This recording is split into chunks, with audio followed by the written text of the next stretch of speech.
BJP से बड़प्पन की उम्मीद करना बेमानी है और नरेंद्र मोदी से बड़ा दिल दिखाने की आशा करना बेवकूफी। कुछ ऐसा ही 18वीं लोकसभा का सत्र शुरू होने पर हुआ। बहुत अच्छे माहौल में सत्र शुरू हुआ। नेता सदन नरेंद्र मोदी, नेता प्रतिपक्ष राहुल गांधी स्पीकर को लेकर उनकी चेयर तक गए। राहुल गांधी ने खुद पहल की, हाथ बढ़ाकर मिलाया और कहा, पुरजोर तरीके से कहा कि हम आपका समर्थन करेंगे, हम सदन चलाने को तैयार हैं आपके साथ मिलकर, बशर्ते लोगों की आवाज का दमन न किया जाए, बशर्ते लोगों की आवाज को बढ़ चढ़कर रखने दिया जाए, विपक्ष को भी। लेकिन उसके बाद जो हुआ वो शायद बहुत सारे सवाल अपने आप में खड़े करता है। अगर बीजेपी चाहती तो इस बात को आगे बढ़ाती, एक सौहार्द के माहौल में सत्र होता। लेकिन उसके बाद स्पीकर ने, नवनियुक्त नवनिर्वाचित स्पीकर ओम बिरला जी ने इमरजेंसी पर प्रस्ताव पारित किया, 49 साल पहले की इमरजेंसी पर। 26 जून को 25 जून की 1975 की इमरजेंसी का प्रस्ताव पारित हुआ। कब तक घाव कुरे दिएगा। और उसके बाद आज 27 जून को राष्ट्रपति महोदया ने सरकार द्वारा लिखित अभिभाषण में उन्होंने भी इमरजेंसी का जिक्र किया। 27 जून को 25 जून 1975 की इमरजेंसी का जिक्र किया। हमें पिछले घाव कुरेद कर क्या मिलेगा। और एक सच ये भी है कि इमरजेंसी लगाना बहुत बड़ी गलती थी, ये खुद इंदिरा जी ने माना था और उसके बाद लोकतांत्रिक चुनाव भी कराए। इमरजेंसी से कोई वास्ता ना होने पर भी राहुल गांधी जी ने इमरजेंसी को गलत कहा और ऐसा कभी दोबारा ना हो, इसीलिए वो संविधान को बचाने में, संविधान को सर्वोपरि रखने के लिए प्रतिबद्ध हैं। लेकिन क्योंकि अब आपने छेड़ ही दिया है तो चलिए कुछ सवाल पूछ लिए जाते हैं और बिना उन सवालों को पूछे आज बात बनेगी नहीं। एक सत्र में एक साथ 146 सांसदों को निलंबित करना, क्या यह इमरजेंसी नहीं है? विपक्षी सांसदों के माइक को बंद कर देना, क्या यह इमरजेंसी नहीं है? मणिपुर पर राहुल गांधी के 14 मिनट के वक्तव्य में 11 मिनट तक ओम बिरला को दिखाना, क्या यह इमरजेंसी नहीं है? आज 51 मिनट के राष्ट्रपति के अभिभाषण में 6 बार नेता प्रतिपक्ष राहुल गांधी और 73 बार नरेंद्र मोदी को दिखाना, क्या यह इमरजेंसी नहीं है? जो सदन संविधान से चलता है वहां पर जय संविधान बोलना और उस पर आपत्ति जताना स्पीकर का, क्या यह इमरजेंसी नहीं है? क्या यह इमरजेंसी नहीं है कि काले कृषि कानून हो गए, सीए हो गया, भारतीय सुरक्षा संहिता हो गई, भारतीय न्याय संहिता हो गई, भारतीय साक्ष्य अधिनियम हो गया, ये सब बड़े बड़े जबरन वॉइस वोट से पास कराना इमरजेंसी नहीं है? क्या 35% बिल 1 घंटे से कम की चर्चा पर पास करा देना इमरजेंसी नहीं है? क्या मात्र 16% बिल को स्थायी समितियों को भेजना इमरजेंसी नहीं है?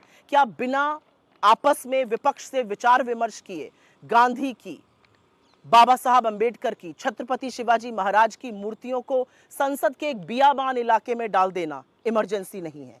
क्या चुनी हुई सरकारों को गिराना, विधायकों की खरीद फरोख्त करना इमरजेंसी नहीं है?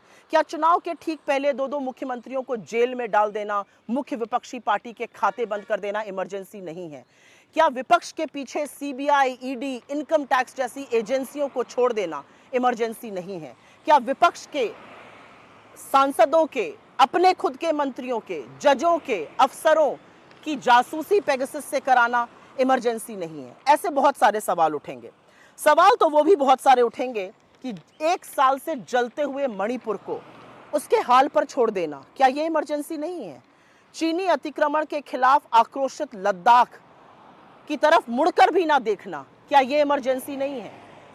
750 किसानों की शहादत हो जाने देना, उनको दिल्ली की सीमा पर पड़े रहने देना 1.25 साल, क्या ये इमरजेंसी नहीं है?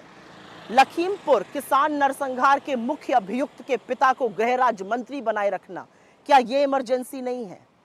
क्या ये इमरजेंसी नहीं है कि छात्र अगर बेरोजगारी से त्रस्त होकर प्रदर्शन करें तो उन पर लाठीचार्ज किया जाता है, अगर धरना प्रदर्शन करें तो उनको जेल में भेजा जाता है, क्या ये इमरजेंसी नहीं है? पेपर लीक पर पेपर लीक होना, परीक्षाओं पर परीक्षाएं रद्द होना, क्या ये इमरजेंसी नहीं है? ऐसे बहुत सारे सवाल उठेंगे। ऐसे बहुत सारे सवाल उठेंगे कि क्या 21 साल की क्लाइमेट एक्टिविस्ट को गिरफ्तार करना, साजिश बताना देश के खिलाफ, ये इमरजेंसी नहीं है?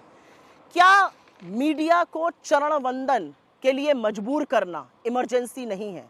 असहज सत्य दिखाने वाले मीडिया को जेल में डाल देना, क्या यह इमरजेंसी नहीं है? अधिकांश मुख्यधारा के मीडिया को अपने कब्जे में कर लेना और सोशल मीडिया पर शिकंजा कसने की कोशिश करना, यूट्यूब चैनल्स को रेगुलेट करने की कोशिश करना, क्या ये इमरजेंसी नहीं है? बहुत सारी बातें हैं जो पूछी जाएंगी और उसमें से एक बहुत बड़ी बात यह रहेगी कि मनमाने फरमानों से कभी नोटबंदी लगा देना, कभी लॉकडाउन लगा देना, कभी मजदूरों को चिलमिलाती धूप में पैदल चलवा देना, क्या यह इमरजेंसी नहीं है? और क्या हर बार औरतों के खिलाफ जब अपराध होता है और आरोपी के साथ आप खड़े होते हैं, संरक्षण आप देते हैं, क्या यह इमरजेंसी नहीं है? ऐसे बहुत सारी बातें हैं जिस पर सवाल पूछा जाएगा। लेकिन कब तक हम इमरजेंसी का नाम लेकर ध्यान भटकाते रहेंगे? इमरजेंसी गलत थी, इमरजेंसी नहीं लगनी चाहिए थी। आज 49 साल बाद युवा पूछ रहा है मेरी नौकरी का क्या हो रहा है। युवा पूछ रहा है पेपर लीक में एक के बाद एक लोग संलग्न होते जा रहे हैं, कुछ आपके घटक दल के नेता हैं, उनके बारे में क्या हो रहा है। युवा पूछ रहा है मेरे रोजगार के बारे में आपका क्या विचार है। पूछ रहे हैं लोग कि रेल हादसे कैसे रुकेंगे। पूछ रहे हैं लोग परीक्षाएं रद्द होनी कब बंद होंगी। पूछ रहे हैं लोग जम्मू कश्मीर में बड़ी बड़ी डींगे आपने हाकी, कब वहां पर आतंकी मुठभेड़ें होनी बंद होंगी। ऐसे बहुत सारे सवालों का जवाब दीजिए। पुराने घाव कुरेद कर कोई देश कभी आगे नहीं बढ़ सकता है।